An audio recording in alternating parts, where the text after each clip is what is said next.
And so we finally reached the half mark. There are 3 days and 12 hours left in the event of the Olympus Grand Prix, and so far 2 teams are battling it for the top place, and then already 6 teams have 100 laps, and it appears that by the end of today, the top 8 teams will be at 100 laps, which is just insane to me. In a matter of 3.5 days, already 6 teams, multiply that by 30 members, 180 players have a rank 5 Flammarion.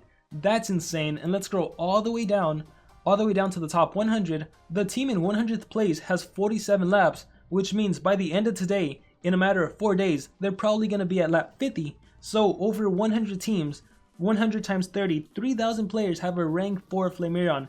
That is crazy. If we compare that to the Charmless race, at the Charmless race, the only screenshot I have is when there was 1 day and 22 hours left in the event. So about 5 days have passed, 5 days and 2 hours. And by that time, the top 100 teams, they had at least 48 laps. So teams are definitely going at a super fast pace during this Olympus Grand Prix. I'm not necessarily sure why, but that's just, it's crazy to me how already like that many players are going to have at least a rank 4. And also a lot of teams are going to get a rank 3 Flammarion and above. So that's just crazy. And what I'm really wondering is how many of these teams are going to stop at 50? I imagine most of them. I imagine most of them aren't going to go the extra 50 laps for a rank 5. I'm wondering how many are actually going to go for the 100 laps.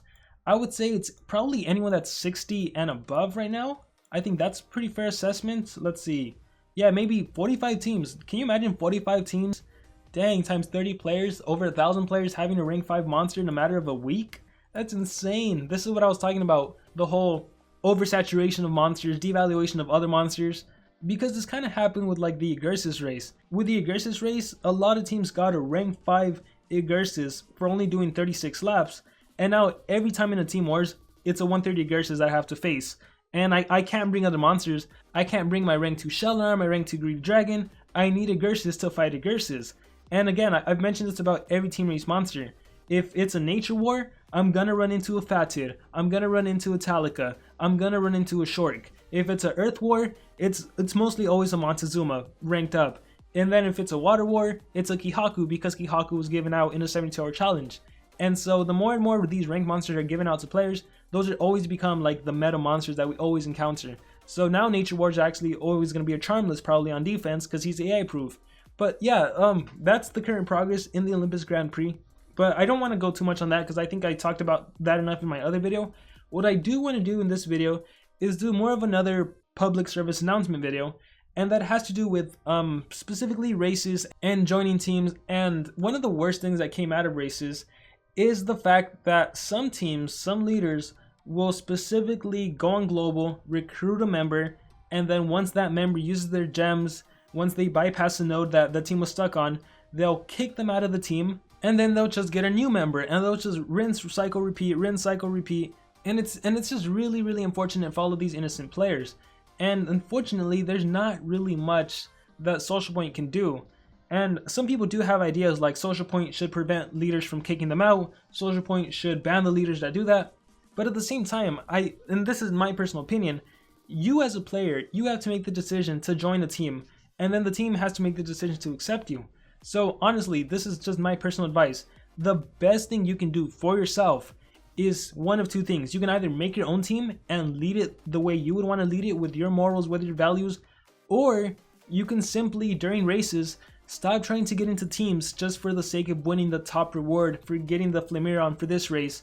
Because it takes two, right? There are going to be teams that abuse people, but you yourself have to be willing to jump from team to team to get that reward. So, oh my gosh, I don't know. I've tried to do something, I've tried to counteract this, but it's really hard because it's also a he said, she said kind of scenario. For example, if a team has a rule that they require their members to spend 500 gems, you may not agree with that rule. You may think that's crazy. How can you spend 500 gems? It's just a game, it's just a race. Honestly though, spending 500 gems for each member isn't that bad of a rule if you're trying to reach 100 laps. Because what can you do with 500 gems? Buy one level 10 rune and have like 150 gems left over. You can buy 2 monsters when they're on sale. Or you can put those 500 gems into a race and get a rank 5 Flammarion. That is a way better value. But anyhow, going back to the fact that if a team has a rule that says you must spend 500 gems, and so you join that team, let's say you get a bunch of points, but you don't want to spend the gems, they technically do have a right to kick you out because that was their rule and you didn't follow the rule. So if they kick you out and then you're mad and you're like, don't join this team, they just use people, they kick people out even if you have a lot of points. While that may be true, you also didn't follow their rule, and a team has the right to set whatever rule they want to, even if you don't agree with it. And so it's really hard to kind of put a team on blast without knowing their side of things. And so that's a really big issue with team races. The best advice I could give you guys is just either create your own team or join a team that has your values and morals, that doesn't kick players out if they can't participate in a race. It's really hard. I wish I could do more. I wish I could say more. But honestly, I honestly don't even think that Social Point has the right to do something, because this really goes down to players. If you see a team recruiting in global and they're like, come join the team, we're on lap 59, we're going to 100, you got to spend 300, I would just stay away from it, because even though it is greed on like the team side, it is kind of greed on the player side, because the only reason you're joining that team is because you want that high reward. But just I struggle with this, because I really hate that they do that. But at the end of the day, I'm all about player choice. And if you're making the choice to jump into that team, not knowing any of the members, not knowing the leads or anything, there is that possibility that you can get kicked out. So just err on the side of caution. If you do join a team, if you honestly do join a team for the purpose of team race, I would say take a screenshot of the leads, take a screenshot of you putting in your effort. If you spend gems, take a screenshot before you spend gems, while you're purchasing the node, after you purchase the node, and then if they kick you out, take a screenshot that they kicked you out, and that's the best evidence you have that the team legitimately kicked you out, even though you followed the rules. If you just get kicked out and you say, oh, that team kicked me out, but you don't have any evidence, it's really hard to believe you, even though it may have definitely happened to you, just because we don't know the other side of the story. And sometimes it's true that sometimes when a team just does a bunch of laps, lots of people like to accuse them of hacking, or they're cheating, or they're abusing people from global. So I would say get as much evidence as you can, but the best way to avoid it is just to simply don't go looking for teams for the sake of getting a reward. The best thing you can do is just find a loyal team, be a part of a loyal team, and stick with that team through the wins, through the losses. That's the best advice I can give you guys. With that being said, I would say there are some tricks you can utilize to know if a team is kind of like using players for their own good. And that would be, if you go on global and you see, if you find that a team is constantly searching for members, like there's specific teams, I'm not going to put their names into this video because I don't want to put them on blast or anything, but I have noticed there are specific teams right now that are like top 50 that are constantly looking for members. And I'm thinking, how are you still looking for members with so many days into the race, with 3 days into the race? You have to be recycling members. But again, I don't have like definite proof other than it's super suspicious. So for example, if you see a team every single day, every single hour, they're constantly looking for members, they are probably bringing in a member, using them to bypass a node, and then removing them and getting another member. So another thing you can do is look at the cooldown period for teams. When you join a team, you can actually look through the members. And if you find that those members constantly have, if you find that that team constantly has one member that has a cooldown, let me see if I can find one. Alright, I'll use this team as an example, and I'm going to blur the name and the team member's name because, again, I don't want to put anyone on blast. But if you see that a team constantly has this little notation, not eligible for war yet, and they're racing, it's during a race, it's probably a good indication that they're recycling members. So I would stay away from those teams completely. So if you see a cooldown period on members, and if you see them constantly looking for players on global, just honestly stay away. That's like a red flag. You do not want to join that team. The best way to join a team right now, I would say, is via Discord, via Facebook, because I think teams are maybe less likely to try to scam you, because then you can put them on blast and the evidence is there. Like, hey, there was your post on Discord, I joined, here's our chat, and now you kicked me out. Then you have like definite evidence. But yeah, just be wary of this.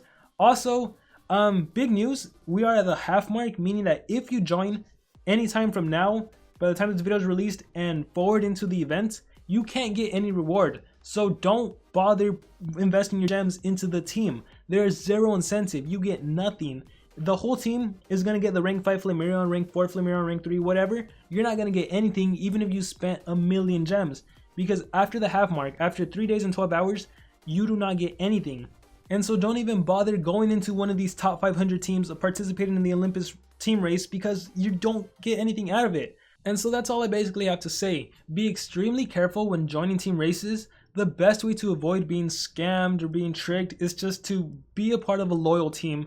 Because if you're a part of a loyal team, you never have to worry about that issue of being kicked unfairly. And especially investing your gems, especially if you're free to play, and you save up those gems that are so valuable, and you join a team thinking you're gonna get the top reward and they kick you out. That is such a I've heard this story multiple times. It's such a heartbreaking thing. So just honestly look after yourself. And then I want to pass a question on to you guys. Do you think it should be Social Point's responsibility to do something? Do you really think they should place a limitation on the team? Because the one thing I have against them placing a limitation on the team is that what if a team legitimately needs to replace someone who's lagging, someone who isn't doing anything? Let's say 2 days have passed and there's a team member that has 0 points. Is it really fair that they get the reward when the other 29 members are working their butts off, but that one member isn't? Or do you think maybe Social Point should just set a limitation, like maybe you can only remove 5 members during a race, maybe only 10 members? Or do you think it should be the player's responsibility and they should look out for warning signs and all that? I don't know. It's always one of those interesting topic debates. So whatever thoughts you guys may have on this, let me know in the comments below. Also, I'm really curious, have you ever been in that situation where you joined a race team and then they kicked you out? Has that happened to you or someone you know? Whatever thoughts you guys may have on the subject, let me know in the comments below. If you're participating in the Olympus Grand Prix, good luck to all of you. If you're not participating, like I said in the last video, enjoy your break. Or I don't even know if it's a break because there's so much going on in the game right now. But at the very least, enjoy your break from racing. And with that being said, I will see you all next time.